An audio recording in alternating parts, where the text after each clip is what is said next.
Olá, boa tarde, amigos. Tudo bem? Vamos aqui seguindo para mais uma resenha de mercado número 96. Olha aí, estamos chegando perto da resenha número 100, cara. Será que o professor volta para a resenha 100? Estamos combinando aqui, vamos ver. Tomara que dê tudo certo. Dia 5/9 de 2025, resenha de mercado 96 é bolsas na máxima. Bolsa brasileira, principalmente, né? Vamos ver aqui. Eu tirei um print agora mais cedo, acho que era umas 11, agora são 11h40, mas era umas 11 e pouca, e a bolsa chegou a bater 133 mil pontos, cara, um absurdo. Que coisa linda, né? Com uma variação aí no dia de 1,61, na semana de 1,30, agora ela voltou um pouco, né? Tá ali a variação de 98 a 142,380, mas a gente passou ali da barreira dos 143. Setembro começa bem, né? Tudo aí para a bolsa parece estar tudo indo muito bem. Os outros indicadores aí que a gente gosta de falar, o dólar, né, tá fechando a semana a menos 0,83, caindo, né, 0,83, variação hoje de menos 1,08, fechando a 5,42, mais ou menos. Tá bem estável, mas caindo no ano 15,89. A bolsa batendo quase 20 no ano, inacreditável, coisa linda. Depois temos aqui o IVVB, né, que é o índice dos o IVVB, não, desculpa, o IFIX, que é o índice dos fundos imobiliários, subindo 0,49 na semana, acumulando aí 12,10 no ano. Maravilha. E os DI futuros, né? Importantíssimo aqui. Talvez hoje o indicador mais importante aí, não só para a economia, como para a Bolsa. DI futuro aí na média caindo 0,43 na semana, só hoje 0,50. E no ano 12,46 de queda. Excelente resultado. Para quem está vendo aqui no YouTube, né, que tem aí os dados na tela, pode estar reparando ali que no DI futuro, lá no final, na última coluna, tem ali que nos últimos 12 meses o DI futuro subiu 15%, ou seja, comparado a um ano atrás, ainda temos uma taxa 15% maior, esperada para o mesmo vencimento do que no ano passado. Passando aqui para os setores, né, que eu estou colocando agora aqui os setores. Não, deixa eu antes falar aqui do mercado americano, no SPX também subindo 1,68 essa semana. Tudo isso que a gente está falando aqui, Ibovespa está subindo, DI futuro caindo, dólar caindo e tal, tudo isso está acontecendo porque o juros de 10 anos dos Estados Unidos, essa semana caindo quase 4%. Se eu não me engano, a gente fechou agosto, ele estava caindo também 3%, voltou a cair em uma semana 3,97%.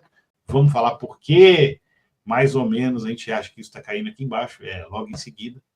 E o DXY, que é a taxa de juros, né, o dólar frente, taxa de juros, desculpa, taxa de câmbio, dólar, outras moedas, uma cesta de outras moedas, caindo 0,27 na semana, o dólar se desvalorizando um pouquinho aí, refletindo aqui no Brasil também. E os setores aqui no Brasil, o setor financeiro e FNC, subindo 1,85 na semana, só hoje 2,61. Small cap subindo na semana 2,45. As ações de consumo subindo 1,96. Materiais, que inclui ali as commodities mais importantes, 1,53. Energia elétrica 0,09 apenas. E as BDRs subindo na semana 0,47, mas hoje caindo 0,60 no ano. As BDRs caíram 1,85, olha aí. BDR caiu no ano 1,85, ou seja, de janeiro para cá, muito por conta apesar de estar subindo lá fora, cai, né, bastante, tem que descontar aí o dólar, mas nos últimos 12 meses subindo ainda 20,68, ou seja, o que a gente sempre fala, investimento no exterior é sempre importante, mesmo que seja via BDR no Brasil. Tá? Você não quer abrir conta lá fora, não tem o valor, não quer ver negócio de spread e tal, tá corrido, compra BDR, que já ajuda bastante. Vamos lá para os Estados Unidos. A Corte de Apelação do Circuito Federal dos Estados Unidos decidiu invalidar as tarifas impostas dos Estados Unidos ao resto do mundo. Olha só que loucura. Reconhecendo a ilegalidade de parte dessas medidas. Né? Os juízes se mantiveram em vigor quando o processo estiver em andamento. Né? Desculpa, os juízes mantiveram as tarifas, vão manter as tarifas em vigor enquanto o processo estiver em andamento. A Casa Branca tem até meados de outubro para recorrer à Suprema Corte e o governo acredita que a maioria conservadora do Tribunal Superior respaldará tanto as tarifas quanto a tese de reforço do Executivo sobre a política comercial. O episódio reforça em muito a incerteza jurídica sobre a manutenção das tarifas e amplia a percepção de instabilidade regulatória para as empresas, já que a Casa Branca ainda busca fundamentos legais mais sólidos para sustentar sua estratégia comercial. É isso, muita gente entrou nessa corte de apelações aí do Circuito Federal para invalidar as tarifas, né, dizendo que elas são ilegais, mas é uma tentativa de baratear os custos lá nos Estados Unidos, né, que os empresários, grandes empresários estão tentando. Eles deram razão, né, a princípio, mas mantiveram as tarifas vigentes e deixaram ali, jogaram para a Suprema Corte resolver esse assunto. E é para lá que o Trump está levando essa decisão. Vamos ver. Seria, cara, sim, eu acho que, né, é mais fumaça do que fogo, mas, enfim, mostra ali que as decisões do Trump não estão sendo bem vistas por grande parte do setor produtivo, né? Não tem tanta gente apoiando assim isso. A gente sabe que vai ter um impacto forte, né? Eu falei há 2 semanas sobre a lei Smoot-Hawley, eu acho, que foi uma lei que também aumentou as tarifas lá na década de 30, no momento de dificuldade do mundo e dos Estados Unidos, e isso acabou prejudicando bastante a renda, o emprego, a produção lá nos Estados Unidos. A gente torce sempre pelos produtos mais baratos, menos inflação e menos taxa de juros. Isso é o mundo ideal. Quanto menos desses 3, melhor. Mas, né, a ideia do Trump aí, que foi eleito lá nos Estados Unidos, é a forma que ele achou de aumentar os empregos de manufatura nos Estados Unidos, aumentar a produção nos Estados Unidos, enfim. A gente tentou isso aqui no Brasil dessa forma e não deu muito certo, né? Tinha outros incentivos que poderiam ter sido feitos ali, além desses, né? Você não pode ter só incentivos macroeconômicos, né? Não dá para fazer só, tipo, aumentar a tarifa, botar a barreira de importação e tal, e falar, pronto, agora o mercado interno vai florescer. Não é assim que funciona. Precisa de reformas micros, de facilitar acesso ao crédito, facilitar, simplificar a questão tributária, simplificar a questão trabalhista, enfim. Tem várias outras coisas micros que tem que ser feita. Os Estados Unidos é melhor nisso que a gente, historicamente, mas aqui no Brasil isso não deu muito certo, não. Bom, vamos aqui para o motivo, né, pelo qual a gente acha aqui que as taxas de juros futuras americanas estão caindo e porque o mercado está bem otimista aí em relação aos últimos dados americanos, né? As vagas de emprego nos Estados Unidos diminuíram 176 mil em julho, totalizando 7,18 milhões, menor nível desde setembro de 24. A expectativa do mercado apontava para 7,3 milhões, conforme publicado ontem no JOLTS, né, que é a pesquisa de vagas de emprego, rotatividade de mão de obra. Hoje saiu o livro bege do FED, que corroborou o cenário de arrefecimento no mercado de trabalho local. Segundo a publicação bimestral, que traz análise quantitativa das condições econômicas dos Estados Unidos, houve aumento no número de pessoas procurando emprego na maioria das regiões do país. O relatório também destacou que as empresas têm hesitado em contratar trabalhadores devido à demanda mais fraca e a ampliação dessas incertezas aí no ambiente macroeconômico. Em relação à inflação, quase todos os distritos do FED notaram aumento dos preços relativos às tarifas, especialmente devido ao impacto dos preços dos insumos que os Estados Unidos está importando. No geral, a expectativa aí é que o Fed volte a cortar juros ainda em setembro, dia 17 de setembro, daqui a 2 semanas, temos a reunião do Fed para a decisão dos juros. E o mercado aí, de uma forma geral, a XP estão prevendo 2 reduções de 0,25 até o final do ano, e é isso que está motivando essa felicidade aí, né, por tabela.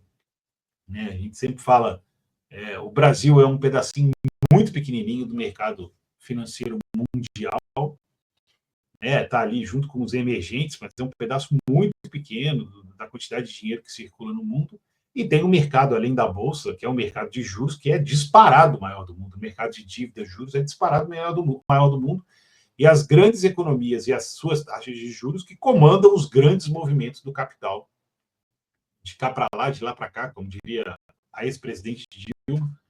Os juros nos Estados Unidos estão com tendência de queda, os juros futuros já estão caindo faz algum tempo. Esse corte aí da taxa de juros americana seria excelente, porque libera liquidez, né? O que significa? Menos dinheiro vai ser sugado os títulos americanos e vai ficar sobrando ali, procurando alguma oportunidade no mundo e acaba respingando aqui no Brasil. Exatamente isso que está acontecendo. Eu não coloquei hoje, esqueci de colocar ali o fluxo estrangeiro para a Bolsa, que eu gosto sempre de colocar, mas está subindo, tá? Batata que está subindo, mas eu vi, só não coloquei, peço desculpa aí, na próxima eu atualizo. Então, é isso. Então, o mercado de trabalho dos Estados Unidos está se arrefecendo, ou seja, tem mais gente procurando emprego do que o previsto e tem menos vagas de emprego do que o previsto. Isso mostra que a economia está se enfraquecendo, isso mostra que o reflexo na inflação vai acontecer eventualmente e o Fed pode começar a cortar juros em setembro. Vamos ver, cara. É o que o mercado espera. A inflação ainda está pressionando bastante, mas lá eles têm uma preocupação bem diferente com a gente aqui, em relação a gente aqui com a inflação, né? Aqui o Banco Central espera estar tudo certinho para começar a cortar, né? A inflação lá eles conseguem se antecipar um pouquinho, porque não tem inércia inflacionária, não tem cultura inflacionária, não tem, enfim, várias coisas ali que poderiam pressionar a inflação a menor corte de juros, igual a gente tem aqui no Brasil, infelizmente. Bom, chegamos aqui no Brasil, notícia boa, né? Balança comercial positiva, apesar das tarifas aí do Trump. A balança comercial registrou um superávit de 6 bilhões em agosto desse ano, segundo os dados da Secretaria de Comércio Exterior do Ministério do Desenvolvimento, Indústria, Comércio e Serviços, MIDIC, cujo ministro é o vice-presidente Geraldo Alckmin. Foi divulgado ontem. O resultado representa um salto de 38% frente ao mesmo período do ano passado, quando o saldo foi de 4,5 bilhões. O número é fruto da diferença, obviamente, entre exportações, que foram de 29,8 bilhões, e as importações, 23,7 bilhões em agosto. A corrente de comércio total, né, os dois somados, 50 bilhões e meio de dólares no mês. As vendas externas cresceram 3,9% na comparação anual, puxadas principalmente pelo aumento das exportações de petróleo, soja e milho. Petróleo mais 18%, soja mais 11% e milho mais 17%. Adivinha para onde está indo? O PIB registrou variação positiva de 0. Desculpa, já pulei aqui. E ainda tem aqui uma notinha interessante, que em agosto embarques de café recuaram 10,3%, mas os preços médios subiram 12%. Acabou, isso foi bom, né? Isso aí é por conta das tarifas, né? A quantidade reduzida de exportação foi menor do que o aumento dos preços médios. Então, acabou que melhorou. No caso da carne bovina, o volume caiu menos 8,5%, quando os preços avançaram 7%. Esse ficou pior. Mas, enfim, eu botei aqui um gráfico, para quem não está vendo, vou tentar explicar o máximo possível, né? Mas aqui é o saldo da balança comercial nos últimos 12 meses. Né? A gente teve só um mês de balança comercial negativa, que foi fevereiro. De novembro de 24 até fevereiro, esse saldo veio caindo, de repente, em março, voltou para quase 8 bilhões, né? 7 e pouco, e aí tem ficado mais ou menos estável aí, de março até agosto. Agosto foi um pouquinho abaixo de julho, mas continuou estável. Fevereiro, acho que foi reflexo ali daquela confusão de tarifa, enfim, no mundo, né? Não era nem no Brasil. No Brasil começou junho e julho, ainda não afetou, vamos guardar os dados aí de setembro, mas não teve nenhuma, não teve nada demais aí, por enquanto, né? Pode ser também que o reflexo ainda não chegou nas nossas exportações, mas como a gente viu aqui, a gente fez uma análise das exportações dos Estados Unidos, não é o nosso principal, é o segundo, né? Mas tem algumas coisas ali que ficaram de fora, tem outras coisas que talvez não ter, o impacto não seja mesmo tão grande. Vamos guardar que talvez o melhor é que não seja. Botei alguns dados aqui, né, em relação a esse superávit, né? Teve crescimento de 3,9%, atingindo 29 bilhões as exportações. A agropecuária cresceu 8,3%, foi 6 bilhões de todas as exportações. A indústria extrativa, aumento de 11%. E o que caiu foi a indústria de transformação, queda de 0,9%. Os parceiros, olha que dado interessante, né? O que mais aumentou a parceria foi a Argentina, que aumentou 40%, totalizando 1,6 bilhão de reais. A Argentina está com grana, está conseguindo comprar mais, aumentou 40% das exportações do Brasil. Os Estados Unidos decresceu, né? Olha aí, o dado já aparece um pouco, né? Caiu 18%, totalizando 2,7 bilhões. A China, Hong Kong e Macau somados aumentaram 30%, somando 9,6 bilhões na parceria. A União Europeia caiu 11%, totalizando 4 bilhões. Esses são os dados aí da Bolsa não, do balanço comercial brasileira, né, que a gente está acompanhando por conta das tarifas. Vamos ver aí. Próximo mês, a gente pega também os dados chamarem a atenção. E agora vamos falar um pouquinho do PIB. No segundo trimestre, né, saíram os dados do segundo trimestre, o PIB variou 0,4 frente ao primeiro trimestre de 25. Na série com ajuste sazonal, ali pela ótica da produção, houve altas nos serviços, 0,6, indústria, 0,5, e agropecuária, menos 0,1. Não mostrou nem... 0,1 é muito pouco. Serviços, 0,6 é o que está preocupando o Banco Central, né? Porque o aumento de serviços aumenta bastante, pode pressionar um pouquinho a inflação.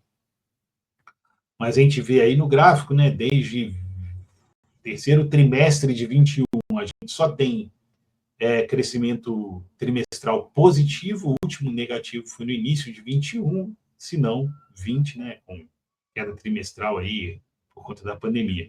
O resultado mostra uma forte desaceleração em relação ao primeiro trimestre, quando a expansão foi de 1,3, agora foi 0,4. Ainda assim, superou levemente as estimativas de mercado, que previam 0,3, ou seja, mais ou menos dentro do previsto aí. Começamos forte o ano, já deu uma paradinha também, uma taxa de juro alta pode começar a refletir, né? Diz que demora três trimestres para refletir, mas já tem algum recuo aí no PIB, né? E por último, coloquei aqui o Brasil, uma análise do fluxo estrangeiro, né? Esse ano, não coloquei os dados, mas coloquei isso daqui, que temos aqui, temos aqui, 21,8 no ano, né, de positivo. A gente vê que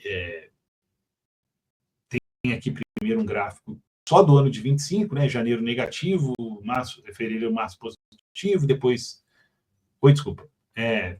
de janeiro de 25 até agora, só julho foi negativo, por isso a Bolsa caiu 4%, e de um ano para cá caiu 4 vezes aqui, junho do ano passado, setembro e novembro do ano passado. Entradas negativas, líquidas negativas de fluxo estrangeiro, mas no fim das contas a gente vê aqui no gráfico de baixo, né, que a gente teve um pico em 2022, depois caiu, 2024 tivemos fluxo negativo, tanto que a Bolsa foi negativa no ano passado, e agora estamos com 21 positivo, uma excelente notícia aí. E mesmo após julho ter registrado o pior resultado do ano, com menos 6 bilhões, agosto trouxe recuperação, com acumulado de 1,1. Com isso, a Bolsa segue registrando um saldo positivo no ano de 21,8 bilhões. Excelente, é isso que está puxando a Bolsa para cima. Não duvidaria quando sair os dados dessa semana, isso está mais positivo ainda, né? Isso é excelente notícia aqui para a gente. Tomara que siga assim. Vamos dar uma volta pelo mundo, né? Chegamos finalmente na Argentina e o Milei lá está com o caldeirão fervendo, a batata quente está chegando. E a gente vai ver aqui que está... Bom, tem vários motivos, né? O primeiro é a eleição lá na Argentina, que está para chegar, se não me engano, é outubro, né? Que eles fazem também eleição que nem a gente, eleições legislativas, e o Milei, a estratégia dele é ganhar a casa, né? Ter muito mais deputados do que eles têm hoje e ganhar ali a maioria, pelo menos na coalizão, mas ganhar a maioria na casa para conseguir continuar com as medidas econômicas que ele tem tomado. Por outro lado, obviamente, a oposição não quer que isso ocorra, então semana passada a gente falou que ele levou pedrada lá no subúrbio de Buenos Aires, e minha análise qual que é? Ele tentou fazer de tudo para chegar até setembro, outubro desse ano, com os dados positivos e o sentimento da população um pouco melhor, ou bom, né, para melhorar a aprovação dele, para isso refletir nessas eleições. Esse era o caminho que ele quis seguir. Então, ele fez o acordo com a FMI esse ano, recebeu uma bolada lá para deixar de reserva, baixou a inflação, conseguiu manter ela, né, bem baixa, cortou os gastos de uma forma inacreditável, enfim, correu com tudo que tinha que correr para chegar agora e conseguir maioria na casa e continuar as reformas. Porém, apesar de tudo, ele está tendo um problema agora, que é o pior problema que um país, na situação da Argentina, pode ter, que é um problema, problema no câmbio. Né? Como que funciona isso? Ele pegou dinheiro para deixar no caixa da Argentina, né, dólares, para não ter problema cambial. O que é um problema cambial? Os investidores ou pessoas que têm negócio com a Argentina, ou os próprios habitantes do país, se param de confiar na moeda, começam a trocar o peso pelo dólar, ou as empresas de fora começam a tirar, né, os investimentos que fizeram do país, com medo de muita desvalorização, volta de inflação, enfim. O país perde a credibilidade, eles tiram o dólar. Quando tira o dólar, ele dá peso e o Banco Central argentino tem que devolver o dólar que ele colocou lá dentro.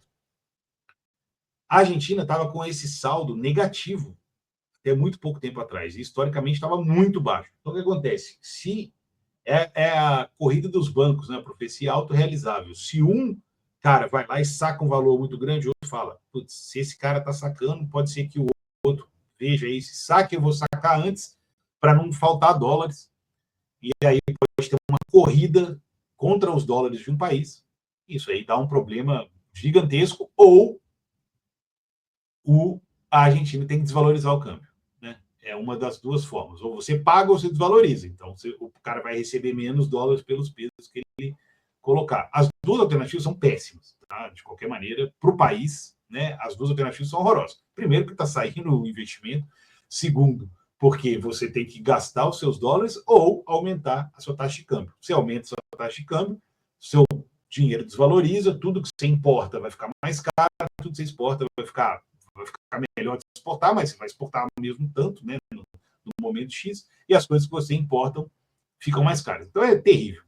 Das duas formas é horroroso. E o que estava acontecendo, né, conforme eu coloquei aqui no gráfico aqui, é o câmbio argentino em relação ao dólar, peso argentino em relação ao dólar, e ele vinha naquela micro desvalorização que o Milei fazia, e chegou ali entre março e maio, né, no finalzinho de abril, ele soltou aqueles cepos, né, que eram os controles cambiais que tinha na Argentina, muito por conta desse valor que tinha entrado, porque eles achavam que a economia estava mais ou menos equilibrada. Desde então, o peso desvalorizou pra caramba e chegou a bater na banda de cima, né? Então ele trabalhava com bandas. Era 1.100 embaixo, 1.400 em cima, se eu não me engano.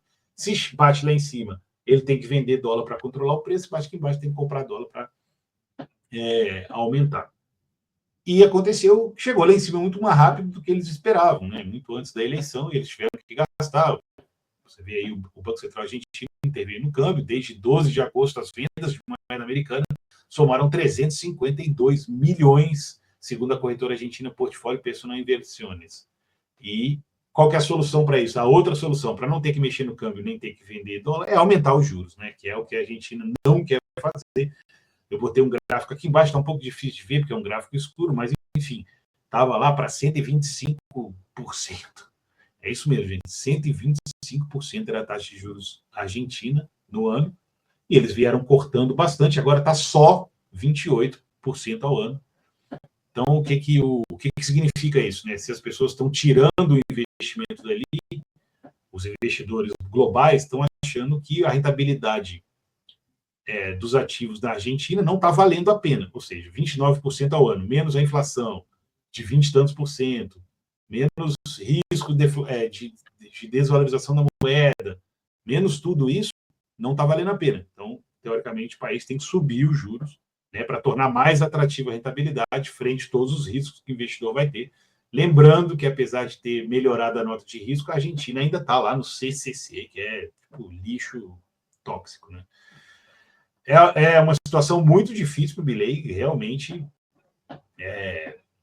As coisas têm que caminhar juntos, né? Assim, a parte da economia aberta tem que caminhar junto com a parte fiscal, com a parte monetária ali do país, para trazer justamente essa credibilidade e menos pressão sobre a economia do país. Vamos ver como vai se desenvolver isso. Pode ter sido pontual, né? Mas, enfim, não é o que está acontecendo no resto do mundo, né? As moedas estão se valorizando em relação ao dólar, e a Argentina está indo no caminho oposto. Isso sugere que é uma exceção frente a esses países, e que os investidores globais, ou quem coloca dinheiro na Argentina, está vendo alguma coisa ali que preocupa.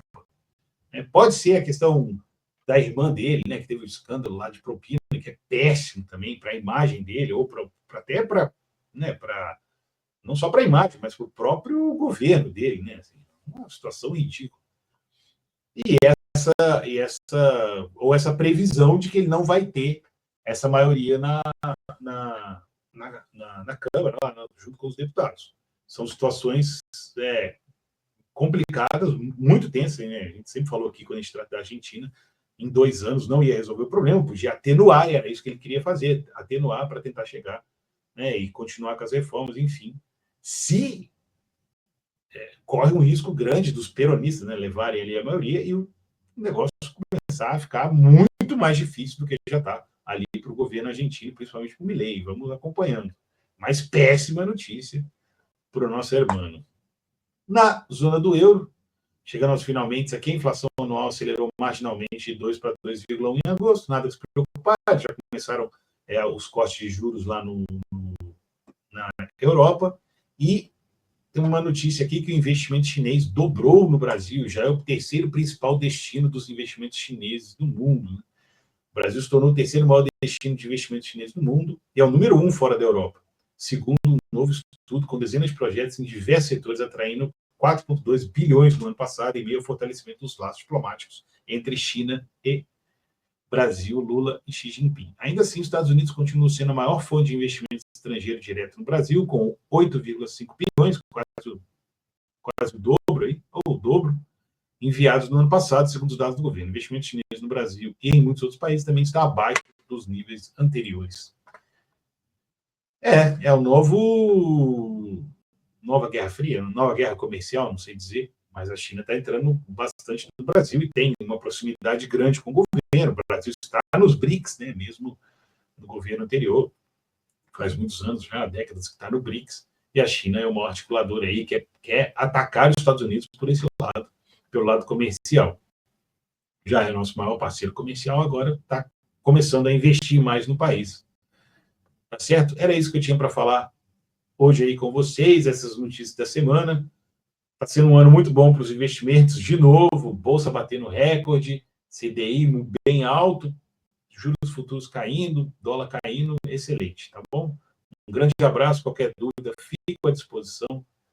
Tudo de bom, um ótimo final de semana e até mais.